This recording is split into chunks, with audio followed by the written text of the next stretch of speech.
Welcome to the How to Be Awesome at Your Job podcast, the show where brilliant professionals share how to sharpen the universal skills required to flourish at work. Enjoy more career fun, wins, meaning, and money with your host, Pete Makaitis. Hello, and thanks so much for joining us here for episode 317 with Dr. BJ Fogg. I am so excited to share this exchange with you because, well, BJ Fogg is just so brilliant and has come up with a concept that I've been following and using and loving. He's done one of my favorite TED Talks of all time, and we're talking about forming habits, changing behaviors, how that's done. So you'll learn, 1, why the tiny habits method is such a reliable pathway to behavior change. 2, the core recipe, and 3 critical ingredients for a great habit, and 3, how and why to celebrate repeatedly. So if you'd like to take a look at the show notes or the links or the transcript, that's over at awesomeatyourjob.com/F317. Now here's BJ's story. Dr. BJ Fogg is a behavior scientist with deep experience in innovation and teaching. At Stanford University, he runs a research lab. He also teaches his models and methods in graduate seminars. On the industry side, BJ trains innovators to use his work so they can create solutions that influence behavior. The focus areas include health, financial well-being, learning, productivity, and more. Thanks to BJ for sharing some time with us, and thanks to our sponsors. Check them out. And big thanks to our sponsor, Acorns. Acorns makes it easy to start automatically saving and investing for your future. You don't need a lot of money or expertise to invest with Acorns. In fact, you can get started with just your spare change. Acorns recommends an expert-built portfolio that fits you and your money goals, then automatically invests your money for you. NerdWallet.com, whom I love on these sorts of matters, gives Acorns a whopping 4.7 stars and says, quote, if you want to make the most of your spare change, there's no better place to do that than Acorns. Head to acorns.com/awesome or download the Acorns app to start saving and investing for your future today. And we got a legal disclaimer here. It may not be representative of all clients. Tier 1 compensation provided. Compensation provides an incentive to positively promote Acorns. View important disclosures at acorns.com/awesome. Investing involves risk, including the loss of principal. Please consider your objectives, risk tolerance, and Acorns' fees before investing. Acorns Advisors LLC, Acorns, is an SEC-registered investment advisor. Brokerage services are provided to clients of Acorns by Acorns Securities LLC, member FINRA/SIPC. For more information, visit acorns.com. One sponsor to check out is Harvard Business Review. This brilliant magazine, published at hbr.org, is the leading destination for smart management thinking. Fun fact, HBR has been mentioned in 108 episodes of the show. That's because HBR has great stuff that comes up often. They've got explainer videos, podcasts, real-world case studies, and much more. I think of HBR each night that I put on my special orange glasses. Their article, Will Blue Light Glasses Improve Your Sleep?, revealed that those who wore them reported better sleep and a 7% improvement in work performance as compared to those who wore the sham glasses. So I cite HBR anytime anyone tells me that I look silly wearing them. Now, much of HBR's content is available for free when you sign up at their site. Subscriptions that get you unlimited content cost $10 a month. If you visit hbr.org/subscriptions and enter the promo code AWESOME, you can save 10% off of that subscription. Again, to save 10% off of your HBR subscription, go to www.hbr.org/subscriptions and enter the promo code AWESOME. Here is BJ. BJ, thanks so much for joining us here on the How to Be Awesome at Your Job podcast. Hey, Pete. Thanks for having me. Well, I'd love to get oriented, first of all, when it comes to what you're doing when you're not coming up with brilliant research, which is being on the water with surfing and paddleboarding. What's the scoop here? Well, I'm just really drawn to nature, and just in being in the water or on the water or by the water is a really calming, energizing thing for me. So yes, I swim a lot. I don't do straight up surfing. I do surfing on stand-up paddle boards, which is fun and terrific. And like yesterday in the river, I was swimming around with a mask looking at rocks. And I just think being in the water, by the water, it's really important for my health. Cool. Well, great. And so when it comes to your health and that rejuvenation, you're pouring that into some great stuff at Stanford in your research lab. Could you orient listeners a little bit to, what is your area of research? Yeah, I'm a behavior scientist. And right now in my lab called the Behavior Design Lab, we're studying new models of human behavior and new methods of how to help people change their behavior for the better. If you rewind 20 years, I was just wrapping up a series of experiments about how technology, how computers could change our attitudes and behaviors. And that was 20 years ago, and I called it persuasive technology. There's a lot of attention in that area now, at least in the world. But my work has moved on. It's about 10 years ago, we shifted away from that and looking more at just behavior in general, and especially habits and how habits work. Excellent. Well, so you've sort of built out a whole Fogg behavioral model. Could you walk us through some of the tenets of that? Yeah. So in the work that I call behavior design, it's a set of models and a set of methods. And models are ways of thinking about behavior. And I think the most important model, and I decided to put my name on it, that should signal that I think it's important, I call the Fogg behavior model. And it's essentially this. It's behavior happens when three things come together at the same time. There's a motivation to the behavior. That's one. There's the ability to do the behavior, how easy or hard it is. And then there has to be a prompt or a cue. I used to call it a trigger, but now I'm calling it a prompt. So it's motivation, ability, prompt. And when those things come together at the same moment in the right way, the behavior happens. From your TED Talks and others, I had Matt in my head, motivation, ability, trigger. Well, just because I'm a dork, why did you choose to go from a trigger to a prompt? Well, I came up with the word trigger a long time ago, like probably 12 years ago. And I thought I talk about hot triggers and cold triggers, and I thought it was it's a fun word. Yeah. But I always had to explain that by trigger, I mean the prompt or the cue. I don't mean what's motivating you. And so there was always this little bit of education I had to do around the word trigger. And for a few years, I thought, man, I'm going to change it to prompt. And finally, I took the leap last year. And that means a whole bunch of talks that I've given, a whole bunch of other people that have referenced my work. There's kind of like a version 1.0 of the Fogg behavior model, and this is version 2.0. Okay, good to know. The dorky jokester in me almost like, was it too triggering to say trigger in an academic? That'd be trigger warnings. Triggering the wrong thing. Misunderstanding. So, as you look at my work, I'm all about how do you make it easy to understand human behavior, and how do you make it easy for people to change their behavior? And if there's something getting in the way, and it even can be a word like the word trigger, man, you got to fix it. And that's what I just owned up to that and said, no, we're gonna take the word prompt, and now it's going to be clear, and people aren't going to have to be trained on what that word means. Well, it is a really clear framework. It really has changed kind of the way I look at all sorts of behavioral change things. And it seems so simple and true that it strikes me as, but of course, this is the way. But I guess there's some alternatives, right? There's some different models out there. Could you maybe debunk some myths, perhaps, in terms of, hey, we often hear that behavior change works like this, but that's actually kind of incomplete or even misleading. Yeah. About 10 years ago, kind of in a moment of frustration.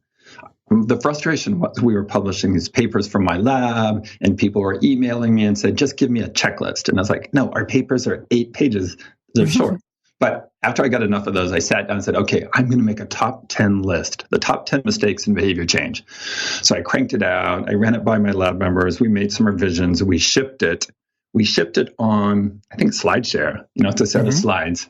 It turns out, Pete, sadly enough, that is the most widely accessed and used creation from my lab ever. So this thing that I did in a moment of frustration, the top 10 mistakes, turns out to be the thing that well over 1 million people I have seen, and they reference it and people replicate it and so on. One of the top mistakes, won't go through all 10. You can just find it online if you're interested. Type in top 10 mistakes, behavior change.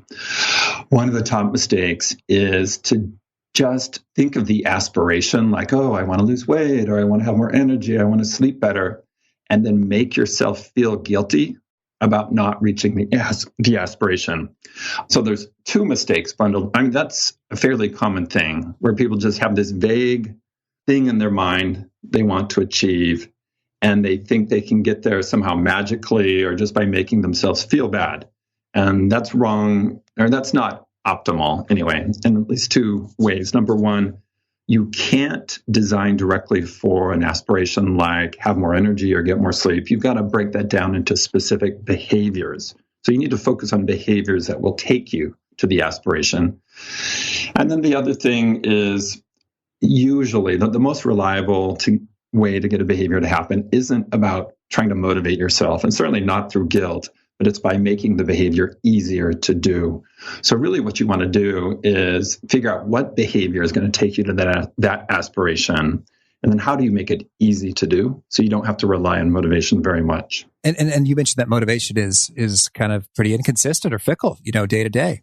Yeah, it's pretty slippery. Another model out there has to do with, are you ready to change? And for decades, people have tried to, that has been perpetuated. And behavior design doesn't look at that question at all. It starts with the premise that everybody is ready to change in some way. You just have to figure out what way they want to change right now. So you don't have to wait around for somebody to be ready to change. Instead, you have to figure out what's their aspiration and what specific behavior are they willing to do right now to take them to that aspiration. Okay. Well, and I'm also curious to get your take then when it comes to the aspiration and, thinking about it and wanting it and guilt and that stuff, not doing the trick. So I guess when it comes to, goal setting type standards or approaches, or does that kind of mean that you are sort of with or I am going to offend people here. Let's do it. Or at least make people think I'm crazy. I think you can change your life dramatically without setting goals and without tracking your performance toward the goals. So that is not, that's often packaged up as you must set a goal and you must track or you won't do it and so on. And that's not necessarily true. We change all the time without putting down, even for the worse, better or worse. Change is change, whether it's good change or whether you think it's bad change. The word goal is an imprecise word, so I don't use it in behavior design. A goal can be an aspiration, a vague aspiration, like, I want to get more sleep. A goal could also, or it could be an outcome, like we want to increase sales in this company by 20%.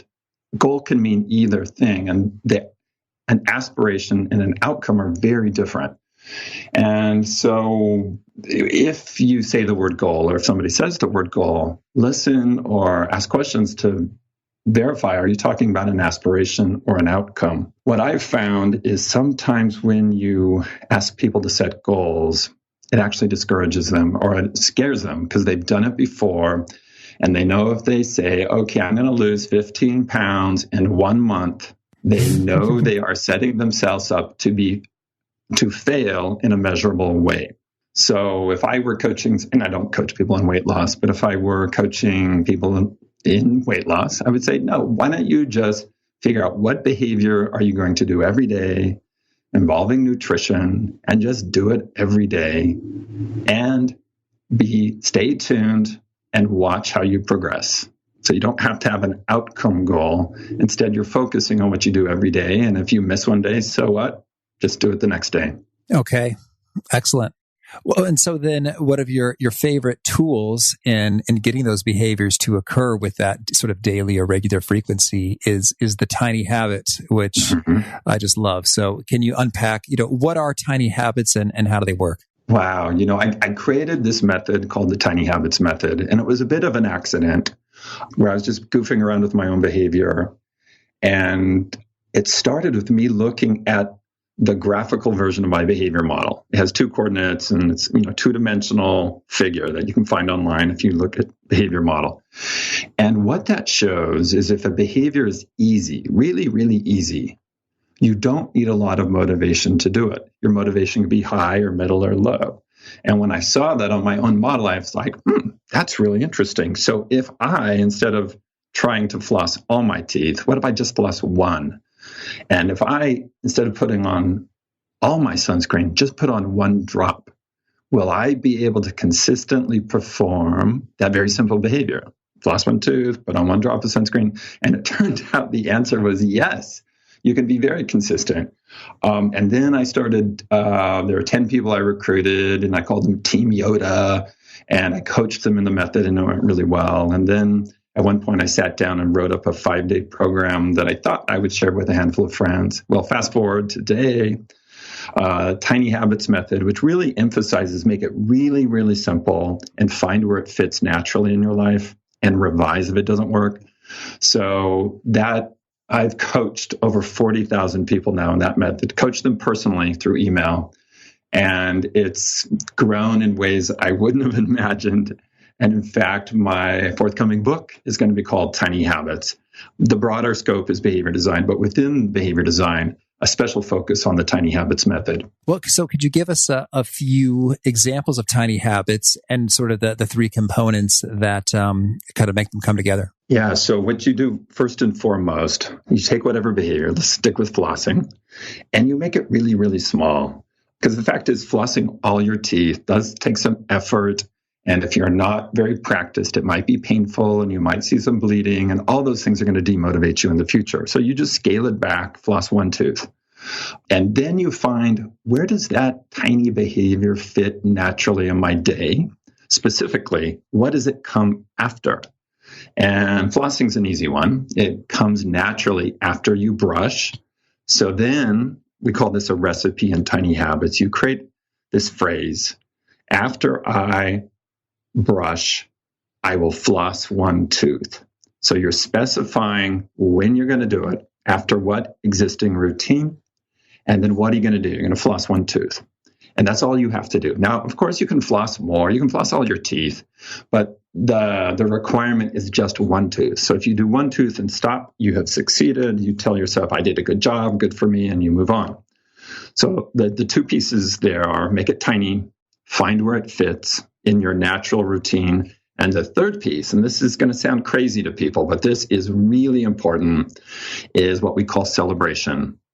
As you're doing the new habit or right after, you do something to make yourself feel a positive emotion. You might say, good for you, or you might give yourself a thumbs up or a high five or a smile in the mirror. What you're doing with that is you're firing off a positive emotion, so your brain rewires and looks forward to doing that new behavior again. So in other words, I know it sounds crazy, but it's very effective.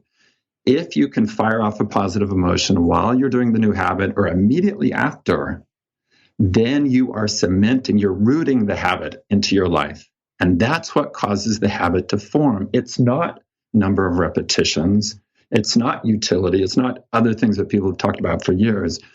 The bottom line in 3 words is emotions create habits. And in the Tiny Habits method, you don't leave the emotions to chance. It's part of the method. It's part of the technique of creating new habits quickly and easily. Yeah, that's so great. That emotions create habits. And it seems like some of the habits that I've fallen into, it's almost like I just happen to get a great emotion from the thing. So I remember it was last Thanksgiving. I guess I just sort of woke up earlier for no good reason. And there was a treadmill. I was at my mom's place. There was a treadmill, and I was like, I'm just gonna do some walking here. It's be hard to walk outside because it's still sort of dark and it's cold. And so I'm just gonna walk on this treadmill. And then, sure enough, and I'm gonna drink some water. And I felt pretty great. It's like, hey, let's do that again. It was like, hey, that feels pretty great. And so that I just kept doing it until before I knew it, like that was the thing that I really wanted to do always. Yeah. And so I when we bought our home and I got my little home office set up, it's like, well, where's the treadmill going to go? Just because, Chicago winter, it's not so easy sometimes to put on all the stuff and go out in the crunchy, cold, snowy environment. And that's more than enough to make me like, no, I just think maybe I won't do that. Right. Well, good for you. I mean, what I'm hearing in your story, and this is a quality that you have that you may not have recognized. You allowed yourself to feel good. You allowed yourself to feel that positive emotion. And that, you watch high performing athletes and they, hit a good tennis serve or they make a 3-point shot. What are they doing? They're celebrating after it. They're raising their arms, they're dancing around or whatever. I believe high performing people are naturally good at celebrating behaviors that they want to become more frequent or they want to become automatic. Like you want that 3-point shot to become automatic. You don't want to be thinking about it. And so as you watch sports moving forward, if you've thought I was crazy talking about celebrations, which will be most of you, next time you watch athletic performance, see what the top performers do when they do a behavior that they want to become more automatic or they want to repeat in the future. Now, a lot of people, and Pete, you may not be in this category, but a lot of people are very, very good at telling themselves they did a bad job, but they're terrible at telling themselves they did a good job. And that's one of the challenges when people learn the Tiny Habits method. And it's certainly one of our challenges in teaching it is giving people permission to tell yourself you did a good job and helping them find the technique to fire off that positive emotion. And it's different, not everybody can go, good job, BJ, or give themselves a high five or do a fist pump or say, that's awesome. You have to find what works for you. Yeah, that's so good. Well, I want to dig into a few examples here on all three of these ingredients, but the celebration and the prompt and the action. And so for celebration, while we're having some fun with it, I'll tell you one of my favorite little celebrations. Okay. And I guess it's linked to my childhood of playing some video games like Mortal Kombat. Perfect. In which, I and now that you're bringing this to mind, it's like, I should probably do this more consistently. It's almost sort of like happenstance, but I will say, because in the video game Mortal Kombat, if you defeated your opponent without suffering any damage, the announcer would say, flawless victory. Flawless victory. Nice. And then your character would like bow. And so I will, from time to time, usually when no one else is around, celebrate with flawless victory and then bow. And it really does feel quite good because it's I guess it's linked to dominating my friends in video games and kind of feeling, skilled or whatever, in that moment. And it's just a little bit silly. It makes me giggle a little. Well, good for you. And so now you can use that as a deliberate technique. Anytime you do a behavior that you want to become more frequent, like let's say you leave sweaters on the cabinet in your bedroom. Well, when you take that sweater and put it away, you can say, flawless victory.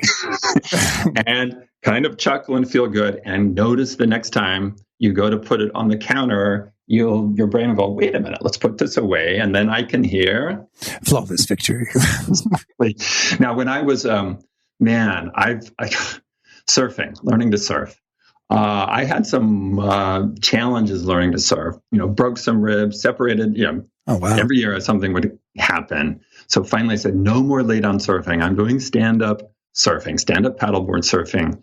And I finally nailed it this year. And what I found myself doing naturally is as soon as I caught a wave, and just the feeling of catching a wave is amazing to begin with, I would say, you got it, which is kind of crazy because other people might hear me say that, whatnot. But what I saw myself doing was I was affirming that you got it. This is what you do next time. And then, I caught on and got pretty confident at catching waves. There's lots of things I can't do surfing, but I did get to the point where I could go out and reliably surf. And that is like any other habit you want to bring into your life. You're not going to be perfect at the start. You're going to fall in just like you've fallen on surfing. And you just keep going and you learn little by little and eventually you can nail it. Excellent. Well, so I'd love it if we could just get a little bit of, a lot of, a multiplicity of examples in terms of, we said we had a few things for celebration. You got it. Awesome. Flawless victory. Thumbs up. High five. Could you rattle off a few more quick celebrations people can do? Sometimes it's woohoo. And one of mine, I have a range of them, and I use different ones at different times. One will be a sound effect, like do do do do, like the castle. I don't use this one, but some of the people we've trained and certified coaches in this. But some of them think like the crowd cheering for them. One of mine, just my go-to one, is like "Way to go, Beach." I just say "Way to go, Beach" to myself, and then I will. You shared something from your childhood, so I'll share mine.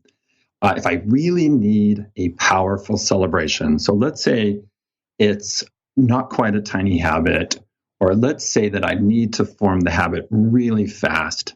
Then I pull out the big, powerful celebration. And for me, what it is I'm thinking of my fourth grade teacher, Mrs. Bondietti, in Fresno, California. And she says, "You did a good job." Awesome. For whatever reason, that's really powerful. And I imagine her saying, "You did a good job." And that fires off the emotion in me. You know, what I love about these is that they're so varied. And in a way, I kind of delight in the weirdness or the eccentricity of it, because it's personal and it's vulnerable. But I guess maybe this is maybe here's a book in here somewhere, but it seems like to achieve kind of great results in things, it seems like you can either, put a lot of time, energy, effort into something. You can spend a lot of money on that something, or you can just do something very different and / weird in terms of like your paths to victory. And I would much prefer the weird path than the expensive path. Well, I tend to be a real goofball. So doing things like celebrating was natural for me. And then when I taught the method, I found it wasn't natural for everybody. But I know this tiny habits method will sound strange to some people, but step back and look at the traditional ways that you've tried to change your behavior and evaluate. Did those work? Probably not very well. So this method is about making it really easy. It's easy to start. It's easy to do consistently. That really matters. And when you fail, I don't really use that word. When you don't do floss one tooth, when you don't do the 2 push-ups, it's not a very big issue. It's like no big deal. It's like a baby taking a stumble. And also, one of the things I learned later about the method was because you're changing your life gradually, it doesn't prompt people around you to sabotage you. And I did not know that happened until I started doing a little more work with Weight Watchers.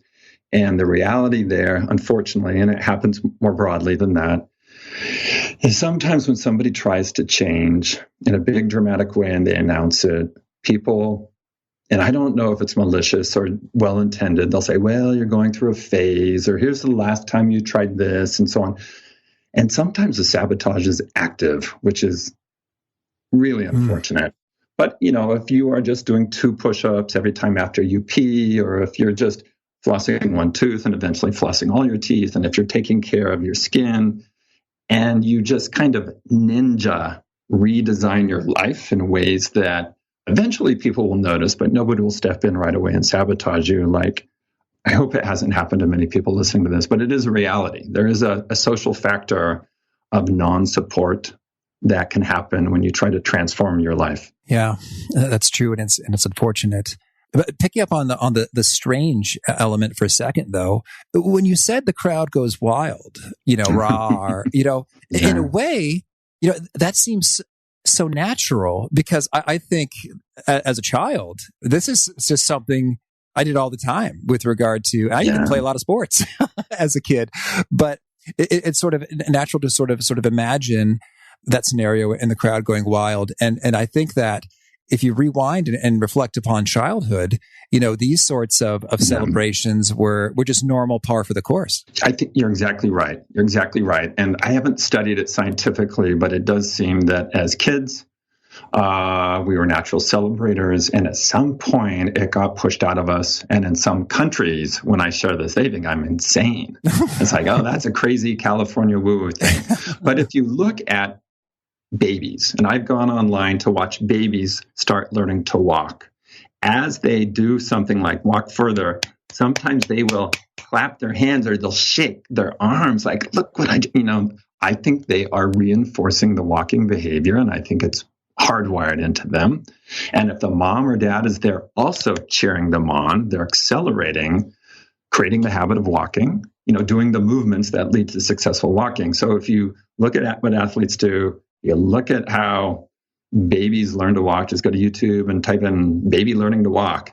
You will see, what we're calling celebration. It's that emotional wiring in of a new behavior. Yeah, that's powerful. And we have a 5-month-old at home, and I'm seeing this too when he successfully rolls over, particularly from the front I'm getting my sides mixed up. He's lying on his stomach and he goes to his back. That's the tougher one, it seems. Yeah. He'll look right at us and smile. So it's like, something significant has occurred here, and we celebrate it. If people can embrace that, if people can say, "Wow, that's how tiny habits is a way to change your life through feeling successful," and that matters, and by being playful, and by not getting all tense. The old traditional way is, you've got to get all wound up, and if you don't do it, then you failed, and here's a black mark on the calendar, and it's about getting you to change through making you feel guilty. And I'm kind of exaggerating that a little bit, but one of the takeaway points is you change better when you're playful, when you're flexible, when you recognize your successes, and the things that don't go as you intended. Don't worry about it. Just move on. That's great. Well, so we covered a numerous sets of options for celebration. I'd also like to hear, when it comes to the prompt, we've heard after you brush your teeth or after you pee, what are some other great prompts that are just superb hooks or places to put a tiny habit? Well, anything you do reliably. So just watch yourself. What are the routines you do every day? And you could even make a list of those. And then when you find something like, I turn on the shower every day. That means I could insert a behavior right after that routine. What might it be in my own life? And I will answer questions about what the prompts are. In my own life, what I find fits right there is after I turn on the shower, I think about one aspect of my body for which I'm grateful. So it can be even something quite abstract, like that my skin stretches or that I healed this little cut or something like that. So just watch what you do every day. Typical ones are you put your feet on the floor, and there's a tiny habit for that. You pee, you brush your teeth, you start the coffee maker, you start the dishwasher, you buckle up in the car, or you sit down on the train, etc. So anything you do reliably can be the prompt, the thing that reminds you to do the new habit that you want. Now, in the tiny habits method, we call that an anchor. Your existing routine, I decided to call an anchor because I thought, here's this stable thing in your life that you're attaching the new behavior to. So, getting out of bed in the morning is, a stable thing. Pretty much everybody does that. And pretty much everybody pees in the morning. Pretty much everybody, not everybody gets in a car, but start the coffee maker, and pretty much everybody brushes your teeth. And so that's a great anchor, the thing that serves to prompt flossing. Excellent. And so then when it comes to the actual action, there are so many, anything you could dream of that you'd like done, and that's tiny. But I'd love to get your take, coaching 40,000 people. What are some of the tiny actions that just have sort of profound ripple effects? Superpowers. Yay. Well, one, and I did a whole TED talk just on this one, is as soon as your feet hit the floor in the morning, as soon as you stand up or touch the floor, say, it's going to be a great day. So those words, it's going to be a great day. 7 words. Even if you don't believe it, say it. And what you'll find is it changes the trajectory of your day. So that's one of those things that a lot of people do it. And I devoted a whole TED talk to it because I felt it was so important. And people get back in touch with me all the time saying, oh my gosh, you've changed my life. In fact, in one case, a woman said, you saved my life with, I call it the Maui habit. It's going to be a great day. She said, you saved my life with the Maui habit. Wow. Another one, totally different category that I would suggest is work in 2 push-ups or 2 squats into your day. And a good place to put those is after you pee. So most people, I did the research. I didn't do the research. I looked up the studies on this, and people pee about 7 times a day. And so let's say 5 of those times are during daylight hours. That means you get to do, so my tiny habit recipe is after I pee, I will do 2 push-ups. And I've been doing that for years now. And I've done a lot of push-ups, and I've gotten a lot stronger. Some people, and I work mostly from home. So I don't do it at Stanford. I don't do it at public buildings. And you can do more than 2. Like, today I started out with 15. Yesterday I might have done 25 first thing in the morning. But like today, I got down to do 2 push-ups and the phone rang. I finished the second one. I picked up the phone and it was like, I did it, right? So in the tiny habits mindset, the tiny behavior is always okay. If there's some reason that I only floss 1 tooth, and if there's some reason I only get 2 push-ups done, yay, good for me. I got it done and I don't sweat it. So push-ups or squats, that is a really helpful thing. So one is kind of a mindset shift, and the other one, there's something about push-ups that people tell me it's a gateway exercise to doing other things. So that would be a couple that I'd put really high on the list. Oh, and of course, flossing. That goes without saying, floss. Your dentist will love you. Well, and are there some more? Let's keep it going. I'm wondering maybe about hydration. That could be easy and powerful. What I've got right here is a glass of water. And so at a certain point in my morning, after I put down my breakfast plate, I fill a glass with water and I walk in and put it here.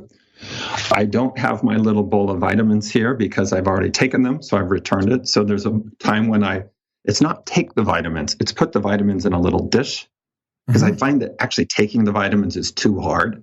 The tiny behavior there is what we call a starter step. Just get the vitamins, put them in a dish, and then I put it here on my desk. And then at some point during the day, I don't know, I just take them during the day when I'm drinking the water, so I get that done.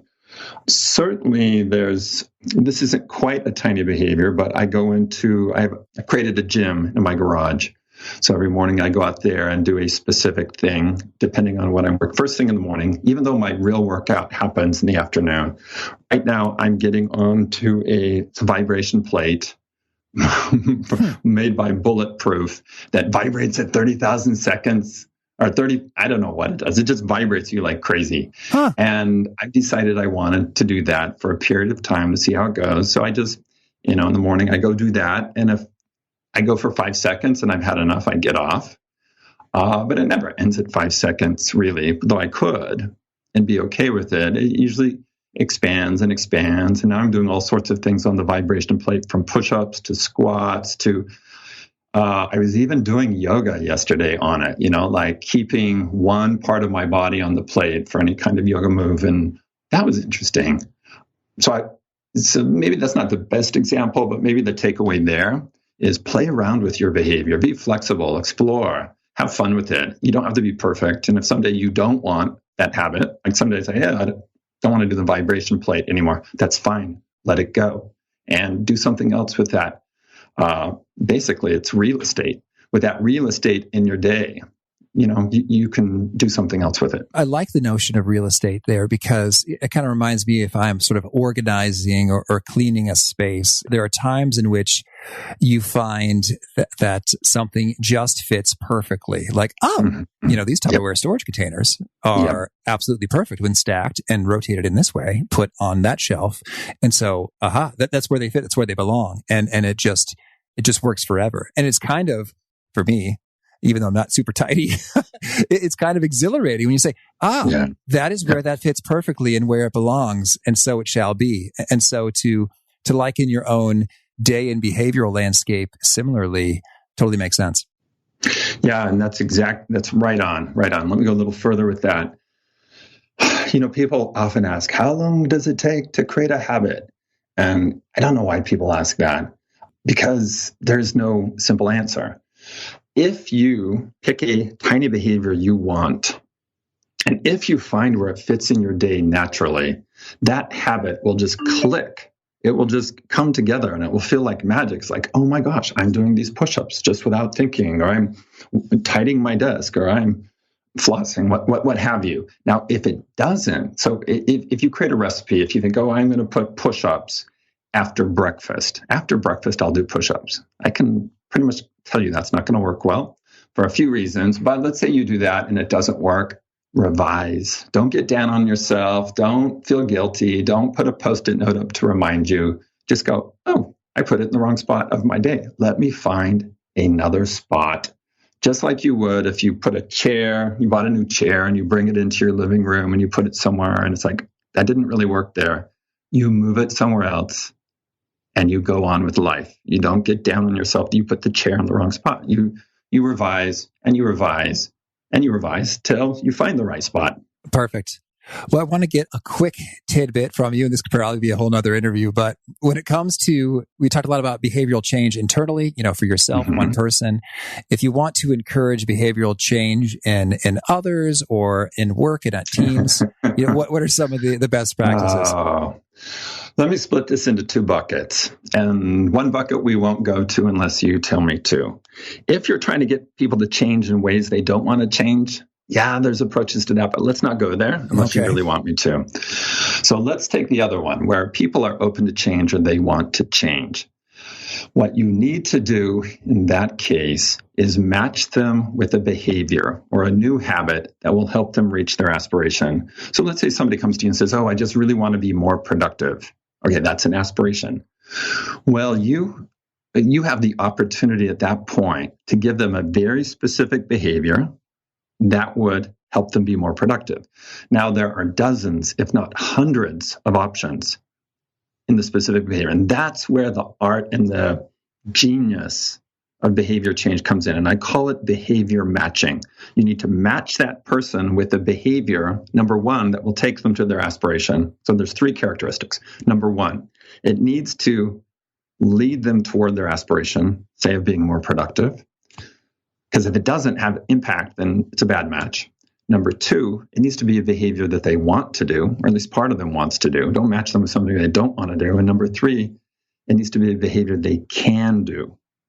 So notice those last two. One is they need to have motivation and they need to have ability. So notice the requirements or the two of the three characteristics for behavior matching is make sure they have some motivation for it and ability. And then, of course, it needs to have impact. It needs to lead to their aspiration. So if you can match people effectively, you don't have to worry about motivating them because they already want to do it. Then all you have to worry about is what's going to prompt the behavior. What's going to remind them to do the behavior. In the tiny habits method, you find an existing routine, but there are other ways to prompt or remind people. Perfect. Well, BJ, tell me, anything else you really want to make sure to mention before we shift gears and hear about some of your favorite things? Well, I'm surprised I'm saying this, but I will.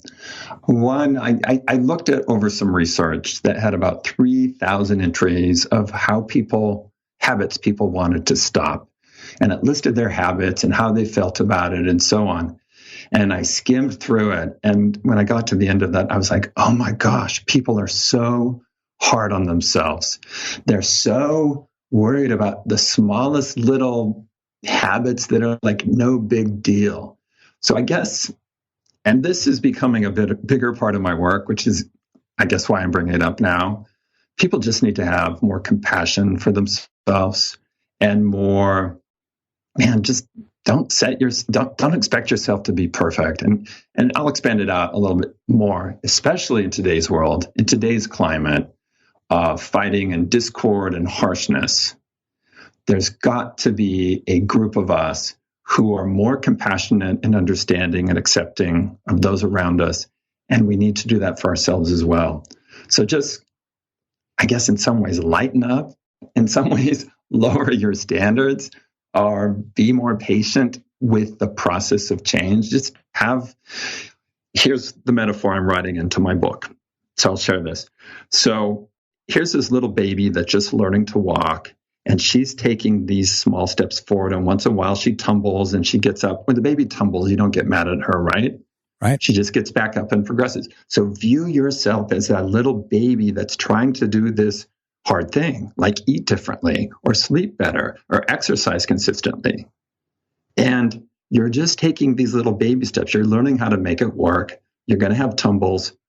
Don't get down on yourself. Just realize that's part of the process and just get up and keep going. How about a favorite book? Well, the book I'm reading right now, I have many, many, many favorite books, but the book I just picked up that I'm reading is called The Natural Navigator, The Rediscovered Art of Letting Nature Be Your Guide. And it tells you, it's terribly impractical for everyday life, but again, it's like connecting to nature theme. It tells you, how do you find your way and navigate your way in the world if you don't have any instruments, and how to use the wind and the sun and the stars and all of that. And it's just fascinating. Thank you. And how about a favorite tool? Oh, wow. Many, many, many favorite tools. One of them, I'll pick a behavior change tool. One of them is a little timer that I have that's very, very easy to set. And so if there's something that I'm procrastinating, like looking over a legal document or filing my finances or things I don't like, I take the timer and I set it for 3 minutes or 7 minutes. And I'm like, okay, I'm going to file these papers for 3 minutes. And as soon as the timer goes off, I can stop. Mm-hmm. Now, what happens is almost always, once you get going, you keep going. But see, you trick yourself with this tool into getting started. That's good. Now, this timer, is it how do I get it? Well, I will send you a link to it. It's a little kitchen timer. It's a very, very small one. One of my students just sent me a different timer. I happen to have it right here. That's a cube, and I'm playing around with this. And as you turn the cube, this one has 1, 5, 10, and 15 on it. As you turn it on its side to 1, it starts and it flashes. And then when it's done, it will go off and you set it upright and it ends. So I'm goofing around with this new, because he sent it to me. It's like, this is even easier than your timer. And he knows that I'm obsessed with simplicity. So I'm trying this one. Cool. Thank you. And tell me, is there a particular nugget that you share that really seems to connect and resonate and get folks retweeting and repeating it back to you? Well, one of the surprises was after I read the research on how hard people are on themselves, I just said, man, maybe we all just need to lower our standards a little bit. And people really resonated with that. There is just so many people are feeling defeated and, just beaten down and so on. And social media is not helping. So, just kind of remember what I said about 3 minutes ago about you don't have to be perfect and, just have compassion for yourself and just recognize your successes and don't let your failures get to you. Perfect.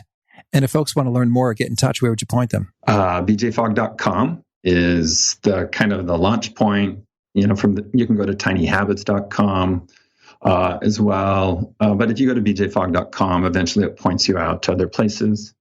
And yeah, there's stuff there about how behavior works, behavior design, tiny habits, some pointers to my earlier projects had to do with experiments around computers influencing people's behavior and so on. All right. And do you have a final challenge or call to action you'd issue to folks seeking to be awesome at their jobs? Yeah. Here it is. Write down an aspiration you have. You may think of it as a goal, whatever you want to call it. Write it down. And then spend 5 minutes and come up with specific behaviors that would lead you to the aspiration. So let's say you want to be a better public speaker. I want to be write that down. And then think, well, what behavior could I do that would lead me to become a better public speaker? Might be watch TED Talks, read a book on public speaking, sign up to give presentations at work, hire a speaking coach, and so on. So come up with 10 or so behaviors and then choose 1 or 2 and execute on those. What you've done in that exercise is you've gone pretty quickly through the behavior design flow. What's the aspiration? What are the behavior options? Don't just guess. Come up with a bunch and then match yourself with 1 or 2 of those and then move forward on those. Perfect. Well, BJ, thank you so much for taking this time and sharing the goods. It's been inspiring for me and everyone I've shared it with individually. So it's great to be able to do this on a bigger scale here with the whole listenership. So it's been a treat. So thank you. And thanks so much. Thanks so much. My favorite part of this interview is when VJ said, I put the vitamins in a little dish because I find that actually taking the vitamins is too hard. And that's my favorite for a couple reasons. One, because it renewed my interest in vitamins. And so I did an obscene amount of research to discover if they're really worthwhile. And I believe that they are in terms of combating mental fatigue, etc. So anyway, but more so because when he says putting vitamins in a little dish was the habit because taking the vitamins is too hard. It's like, wait a second, taking vitamins is too hard? Really? It's a pill. But I think that's the whole point, is that BJ Fogg is clearly a brilliant guy, highly accomplished, achieved much, and he has noticed that he's got to make the habits tinier to get that persistence and that formation of the habit that's really sticking and making the difference. So if you are subject to any of the go big or go home. You got to take massive action, kind of a school of thought or intensity.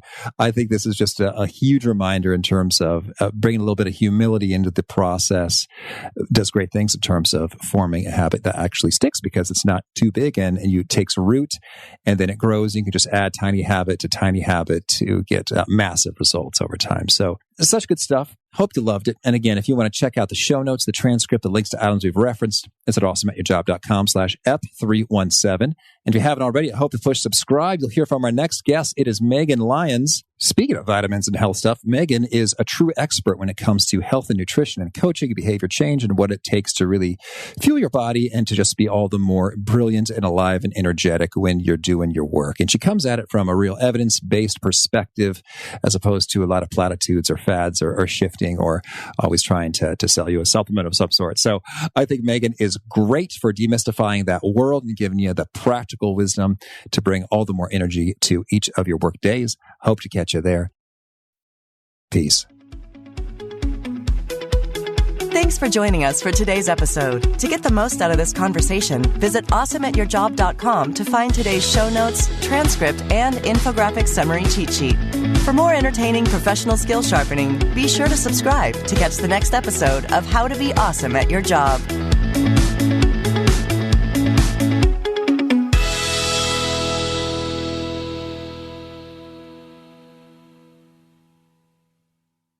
One, two, 3, 4. Those are numbers. But you already knew that. If you want to know what number you're going to pay each month for your car, use Kelley Blue Book My Wallet on AutoTrader.